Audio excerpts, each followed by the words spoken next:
सुधीश भवेश विभो परमेश परात्परभूतविद प्रणतं पतितं अथ बुद्धिबलं जनतारण तारयितामिदम्।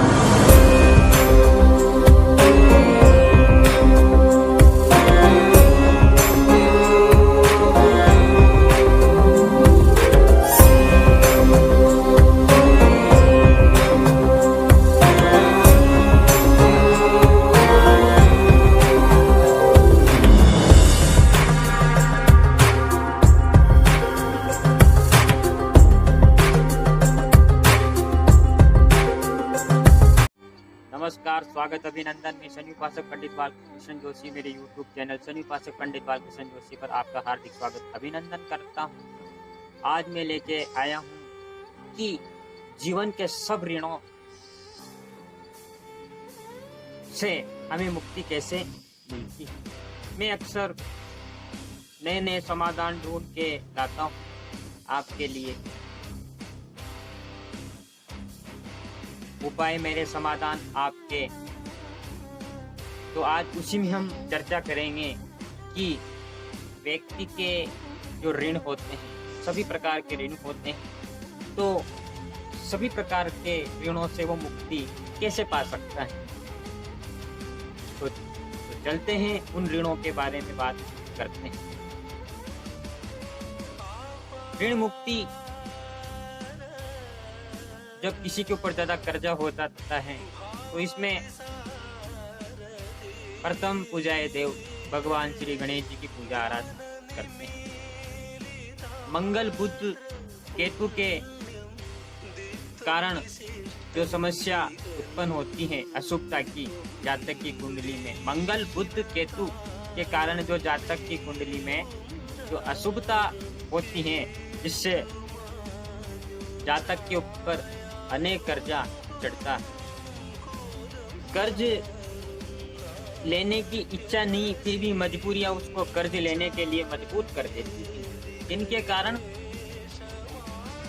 मंगल बुध और केतु के कारण जब इनकी अशुभता जातक की कुंडली पे हावी होती है, तो इसके लिए प्रथम पूज्य भगवान गणेश जी की आराधना बताई गई है। तो ऐसे जातक बुधवार के दिन ऋण मुक्ति गणेश स्तोत्र का पाठ करें,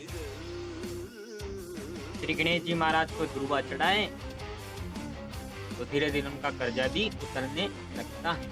श्रद्धा विश्वास से करोगे तो, यानी कि गणेश जी महाराज आपको कैसे गड़ा हुआ धन दे देंगे, ऐसा बिल्कुल पुरुषार्थ करोगे तब आपके सामने नए नए स्तोत्र ला देंगे कमाई के, व्यवसाय के, बिजनेस के, जिससे आपका कर्जा धीरे धीरे छूट जाता है। तो ऐसे जातक श्री गणेश जी महाराज का ऋण मुक्ति गणेश स्तोत्र का पाठ करें प्रत्येक बुधवार को।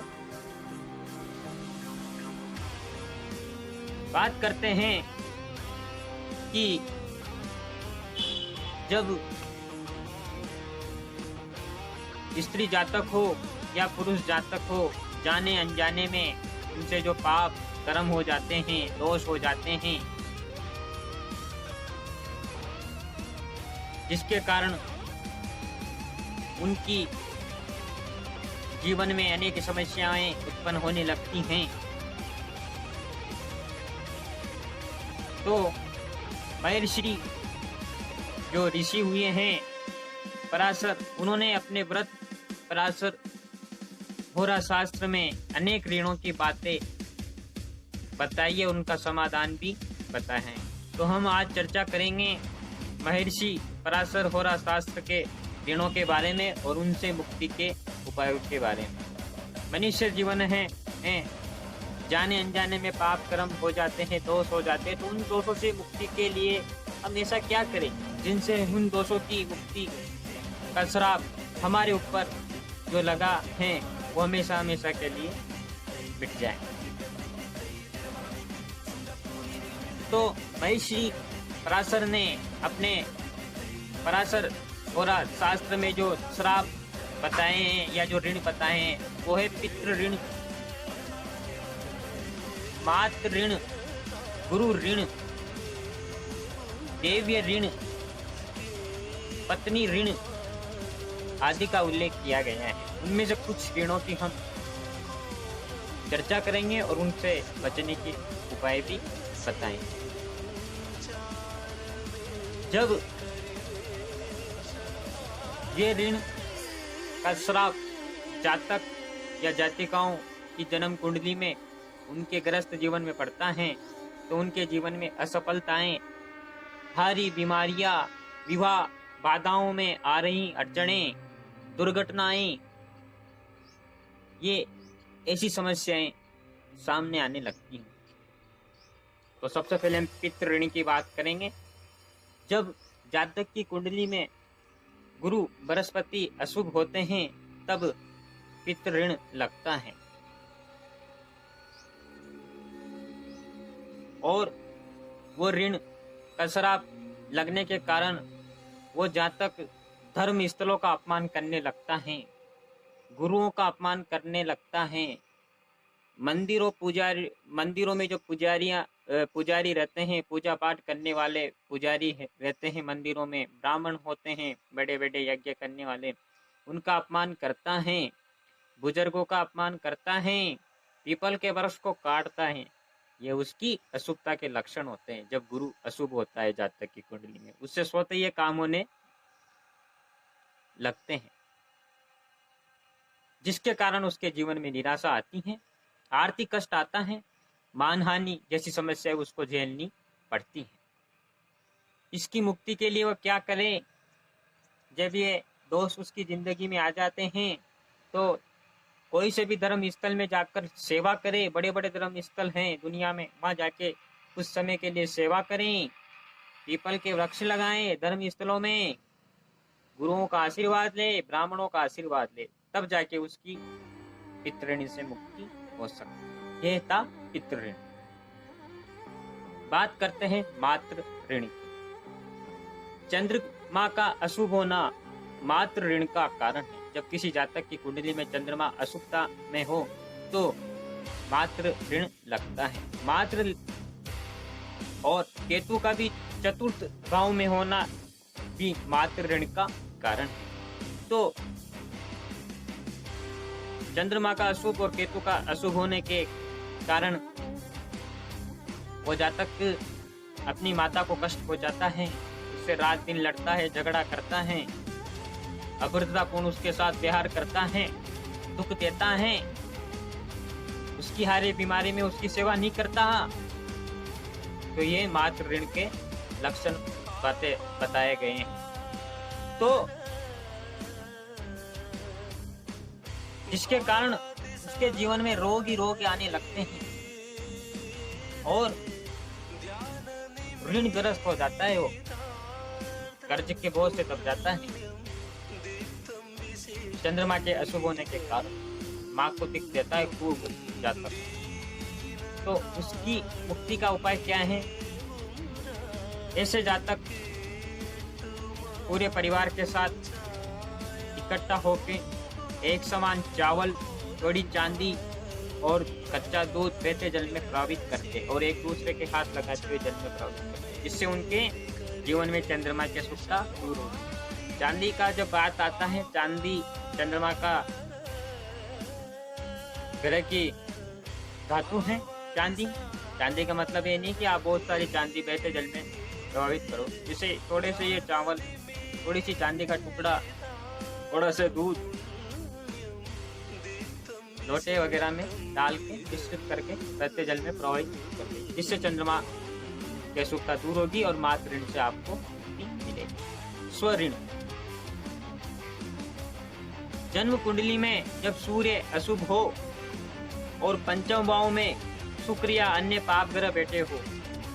स्वऋण का मतलब जन्म कुंडली में जब सूर्य अशुभ हो और उनके साथ पंचम भाव में शुक्र या अन्य पाप ग्रह भी बैठे हुए हैं, तो ऐसे जातक अधार्मिक नास्तिक प्रवृत्ति का होता है। भगवान के काम में उसको रुचि नहीं लगती है। कोई उसके सामने धर्म संबंधी बातें भी कहेगा तो उसका अपमान करेगा सामने वाले। क्यों? इसलिए करेगा क्योंकि वो नास्तिक हो चुका है। तो इसको दैवीय ऋण कहते हैं। दैवीय ऋण, स्वऋण का मतलब होता है दैवीय ऋण। देवताओं का अपमान करेगा, मंदिरों में जाके मूर्तियों का अपमान करेगा, वो देव ऋण के कारण होता है। तो अधार्मिक प्रवृत्ति का, राक्षसी प्रवृत्ति का, नास्तिक प्रवृत्ति का वो जातक हो जाता है, जिससे उसके जीवन में क्या होता है, वो निर्दोष होता हुआ भी सरकार से दंड पाता है और उसके हृदय रोग और त्वचा जैसे रोग भी उत्पन्न हो जाते हैं। हृदय रोग का मतलब उसके दिल का दौरा पड़ सकता है, त्वचा रोग का मतलब उसको कोढ़ वगैरह ऐसी समस्या हो सकती है, चर्म के रोग भी हो सकते हैं उसको। किसके कारण? स्वऋण यानी कि देवीय ऋण के कारण। तो इस देवी ऋण की मुक्ति के लिए जातक क्या करेगा? जब ऐसे जातक की कुंडली में देवी ऋण आते हैं, जन्म कुंडली में सूर्य अशुभ होता है और पंचभवों में शुक्र के साथ अन्य पाप ग्रह भी बैठे हो, तो देवी ऋण के कारण। तो ऐसा जातक अधार्मिक, नास्तिक प्रवृत्ति का, राक्षस प्रवृत्ति का होता है। निर्दोष होते हुए भी उसके ऊपर कोई न कोई अपराध साबित होता है। इसकी मुक्ति के लिए क्या करे ऐसे जातक? सूर्य का यज्ञ कराए, सूर्य के मंत्रों से हवन यज्ञ करवाएं पंडितों ब्राह्मणों से, और यंत्र की पंचामृत से पूजन करके अभिषेक करें, सूर्य के मंत्रों के द्वारा यज्ञ करवाएं, तो उससे स्वऋण यानी कि देवी ऋण से मुक्ति मिल सकती है। बात करते स्त्री ऋण। जातक की कुंडली में द्वितीय और 7वें भाव में सूर्य स्थित होने से शुक्र पीड़ित होता है। जातक की कुंडली में द्वितीय और 7वें भाव में सूर्य स्थित होने के साथ शुक्र पीड़ित होता है। तो ऐसी स्थिति में वो जातक क्या करेगा? उसके द्वारा क्या कारण होगा? स्त्री ऋण लगाए उसके ऊपर, जिस जातक के ऊपर, तो ऐसे जातक की कुंडली में द्वितीय और 7वें भाव में सूर्य स्थित होने के साथ शुक्र पीड़ित होता है, तो वो स्त्री ऋण स्त्रियों को सताने लगता है, स्त्रियों को अभद्रतापूर्ण देखने लगता है, उसके साथ अभद्रतापूर्ण व्यवहार करने लगता है, चाहे वो उसकी गृह पत्नी हो सकती हो या कोई अदर स्त्री हो सकती हो। उसे लालच में आकर मार देता है। किसके कारण? स्त्री ऋण के कारण। क्यों? क्योंकि उसकी कुंडली में सूर्य के द्वितीय और 7वें भाव में स्थित होने के कारण शुक्र पीड़ित होता है, तो उससे ये काम करवाने लग जाते हैं। गर्भ ठहरने के बाद उसे न अपनाना ये स्त्री ऋण का कारण होता है।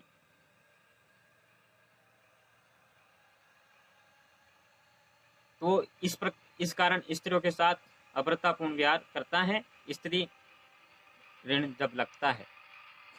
तो ऐसे जातक क्या करेंगे? तो ऐसे जातक के जीवन में क्या होता है फिर? जब उसके घर में जब भी कोई मांगलिक कार्यक्रम होता है, शादी ब्याह होता है या कोई भी मांगलिक कार्यक्रम होता है, तो उसे किसी न किसी की मृत्यु का अशुभ समाचार मिलता है स्त्री ऋण के कारण। तो ऐसे जातक क्या करेंगे? ऐसे जातक गायों की सेवा करे, सुबह शाम गाय को रोटी दे, गायों को हरा चारा डाले,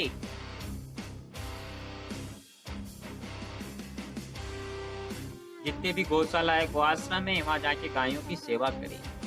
तो ऐसे जातक को स्त्री ऋण से मुक्ति मिल सकती है। तो ये थे भक्तों ऋण जो किसी न किसी व्यक्ति की जिंदगी में जरूर आते हैं, और ये उनके दोषों के बचने के उपाय थे। जब ये ऋण आते हैं तो क्या प्रभाव पड़ता है, तो इन उपायों को अपना के अपनी जिंदगी को शुभ और सफल बनाएं। इसी के साथ मैं शनि उपासक पंडित बालकृष्ण जोशी आपसे विदा लेता हूँ।